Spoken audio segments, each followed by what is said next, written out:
What's up, Pete? From the Southeast Conference. I messed that. I blew that totally. Hang him. He's done. He's done like some of the teams in the SEC. But just through week 3. Right now we're gonna preview Tennessee versus UMass coming up week 4, and then we're gonna do a quick recap. We're only gonna do Tennessee in this recap because we'll preview and recap Florida a little bit later in a different video. Yeah. So what was your biggest takeaways from the game? Tennessee versus Florida. No, last week. Hail Mary. Hail Mary. Yeah, that's got to be every. Florida won it. I mean, it was tied. It was But a tie Tennessee game. did lose. They had 2 missed field goals. Something that you gotta. That's 6 points you left on the board right there, to where you would have won the game. You wouldn't have to have. Well, no, that I Hail Mary. mean. Hypothetically. Okay, well, hypothetically, if Hypothetically. they made them 2 field goals, it would have been 26-20 still, and then Florida would have tied it up with the Hail Mary. Who says they? I mean, who says they're in the? Well, who says they're in the position? There's a lot of woulda, coulda, shouldas, baby, right now. Finally, Tennessee knows what it's like to lose to a Hail Mary. Yeah, I know, right? They did it so many times. They had They the had miracle so many magic. miracles last year. And finally, I mean, What was some of the highlights they had it against Georgia last year through Yeah. Hail Mary? And then who else? What was another team? They they beat. Well, was that? I think it was last year. They beat Appalachian State in overtime at the beginning of the year. Yeah, they had all the magic at the beginning of the year, and then they kind of fell flat. So what do you like? Do you like this Tennessee team, or do you like last year's Tennessee team? Well, obviously last year's because they were undefeated at this point in the year. Yeah, and right now they're sitting at 2-1. 0-1 in conference, but I mean, the key to SEC, the running backs. Running backs. They have a good. Tennessee had a good rushing game against Florida. I mean, at the beginning of the game, they did throw how many? 3 interceptions. Yeah, 3 interceptions. But on the They had 3 turnovers the whole game. All of them were interceptions by the quarterback. it was a very slow game until the last 10 minutes. Like looking at the score being 26-20, and it was tied up going to the end of the game. Last It was only like- seconds of the game. it was only like 13-9, like with like 9 minutes left in the fourth quarter. So all that action happened later in the game. So I mean, it was a solid game. It was really a solid game. At the beginning. Looking at the stats, this game was kind of even. I don't see. Looking at the stats, I don't see how Florida won. Tennessee had 23 Tennessee first downs, controlled the ball. Tennessee had controlled time of possession. Tennessee Rushing had yards, 183 rushing had yards. 20 more rushing yards than Florida throughout the whole game. Not better passing the ball. Florida passed the ball just a little bit better, but not to the yards, just by the completion percentage. Completion percentage was on Florida side. Well, hell, I mean, and also the yards per pass. Like Hail Mary kind of skewed that a little. Yeah, I bit. mean, how long was that? 60-plus yard Hail Mary. Yeah, that's ridiculous. Felipe Franks has an arm. Felipe Franks. We're not talking We're not about talking Florida, about but we'll that. get back with him. It's their quarterback.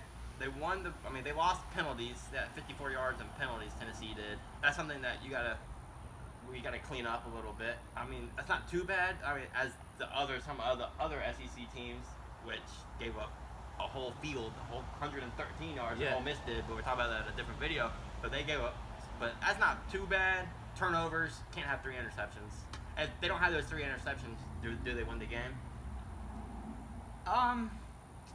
I don't know because if Florida had, I mean, they were tied in the turnover battle. It was 3 for 3. Well, those Tennessee 3 was all interceptions would be- interception. Florida had 2 Two fumbles fumbles. lost and 1 interception thrown. So I think they were pretty even. I mean, you can't blame it completely on the turnovers. Do they need to tighten that up? Yes. Work on that definitely in practice this week. Penalties. A key big penalty. There was penalties. a key penalty at the end of the game when they scored a touchdown, and they decided to do a little Gator chomp, a celebration. little mock Got in that the Gators. 15, which Yeah. helped set up them to tie the game in the Yeah. first place. So Yeah. You if, you don't don't, let that- if you don't do that, they might not tie the game. and You then don't might be think? Yeah, a story they sitting there. may never get in the position to throw it that far. I mean, not all quarterbacks can throw it. Everybody's not Jacob Eason. You can't get on your knees and throw it from end zone to end zone. But I mean that stupid penalty. They got to tie the game. Little gator chomping and be quiet to the crowd. Can't do that in college, unfortunately. And I don't know why you would want to do that at the Swamp. Them fans are crazy anyway. But Tennessee matchup, quarterback. They're sticking with their guy. It They wasn't got a good quarterback. I mean, the they- quarterback's not bad. I mean, he's not Dobbs, but hey, you got to people graduate, go to the NFL, and move on. You got to rebuild, replace. Tennessee, I like their run game. Their defensive, I think they have a problem on the edges, whether it's stopping the run or rushing the passer. They need to get that tightened up. the first 2 games, they were horrible at that on the edges. This game, they showed improvement. Let's see if they can keep on improving, get better. I mean, this week, not a big test. UMass, I think they take care of business. Well, if they don't overlook them. Now, I mean, you can overlooking them. SEC teams have been overlooking the cupcake games. They might get ready in a minute. But I know, because Tennessee, I mean, you lost. Because you had a big letdown. You had a big letdown, a very emotional loss. 12 p.m. start too, which, are they in the Central Time Zone? They are on the Eastern Time Zone. That is Eastern 12 time p.m. Eastern Time. They open up Tennessee versus UMass. I hope they don't come flat. I don't think Butch Jones, I think he's a solid coach. I don't think he's going to let his teams go flat just because I know he's looking out through other games throughout the SEC and just seeing how close they're being against these so-called cupcake games. I think they take care of business. I think they take care of business. Tennessee big. Tennessee big. Yeah, Tennessee Is that home? by at least 20. By at least 20. So you can go volunteer at the game if you want to. A little pun through in there. Show up, support your team, even though it is a cupcake. Key players to watch for. Key players. Any takeaways from Tennessee, UMass? I have a key is definitely the turnovers. You can't have you can't throw. This game is basically cleaning up. Yeah, your cleaning issues. up. So cleaning up your passing game a little bit. Yeah, exactly. They already have a rushing game. I like the run game. It's just cleaning up the passing game. This is just a cleanup game. It's cleanup.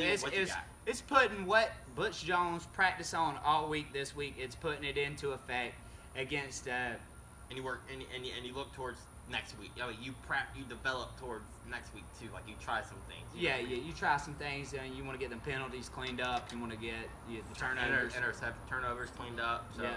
But I mean, they look. Tennessee, they're not bad. I mean, they're the upper to middle tier of the SEC. I'm gonna go with upper. Just because they lost to Florida does not necessarily mean Florida's a better team. I mean, Florida's a question mark. They did have a bye. Florida did have a bye. Yeah, Florida, that was only, so you got to look at that too. Florida coming off, only played 2 games this season so far. So it was kind of like a bye week. So Florida had 2 weeks to prepare for this game. Tennessee only had 1.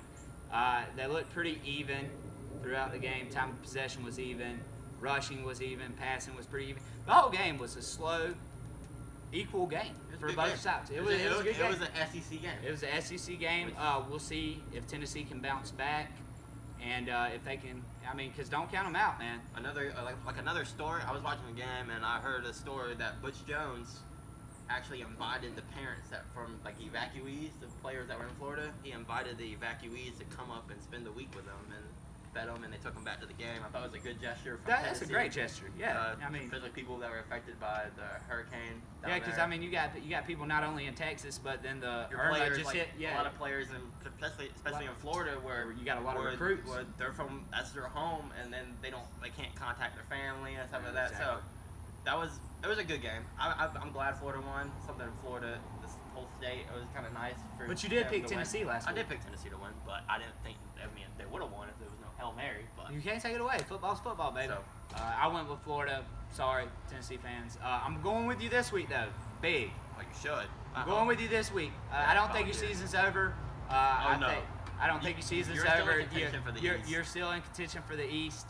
Don't let it just bounce back. Have a solid comeback. Butch Jones will get you there. I think he's a solid coach. And you got good quarterback, running back, and your D-line needs a little bit of work, but that's probably the only major concern. Yep. But good cleanup game, 12 p.m. SEC Network. Yeah. Yep. Tune in. Definitely. Yeah. Oh my God. Hey guys, like and subscribe. Grunk Spike, bam!